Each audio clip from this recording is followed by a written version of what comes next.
திருவிழானா எங்கள் ஊரை அடிச்சிக்கவே முடியாது. தேரோட்டத்துக்கு முந்தின நாளே நல்ல மழை. ஏன்னா அவர் பிள்ளைங்க வெயிலில் தேர் இழுத்து கஷ்டப்பட்டுறக்கூடாதுல்ல. நைட்டில் இருந்தே மலையை சுற்றி காவடி வருவுறது கும்பிடுறதுன்னு வேல் வேல் முருகா வெற்றி வேல் முருகான்னு ஸ்டார்ட் பண்ணிட்டாங்க.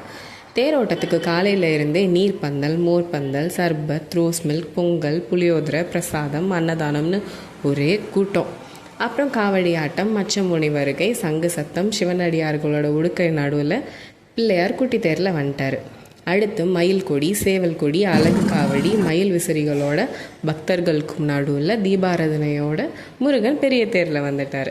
இந்த தடவை பெண் சிவனடியார்களை பார்க்கவே ரொம்ப சந்தோஷமாக இருந்தது. குட்டீஸ்லாம் அவங்க அப்பா தோளில் உட்காந்து பார்த்துட்டு இருந்தாங்க. அந்த தேர் அப்படியே கம்பீரமாக ஆடி ஆடி அசைஞ்சு வர்றதை பார்க்குறதுக்கே ஒரு தனி அழகில் கூட்டத்துக்கு நடுவில் சாமியை பாத்திர மாட்டோமான்னு நல்லா எட்டி எட்டி பார்த்தாச்சு. என்ன அழகு! தேரில் இருந்துட்டு துண்டை சுற்றுவாங்க. அப்படின்னா மட்டும்தான் வடமிழுத்து தேர் நகரும். பக்கத்தில் நின்று பார்க்கவே அவ்வளோ புல்லரிக்கும்.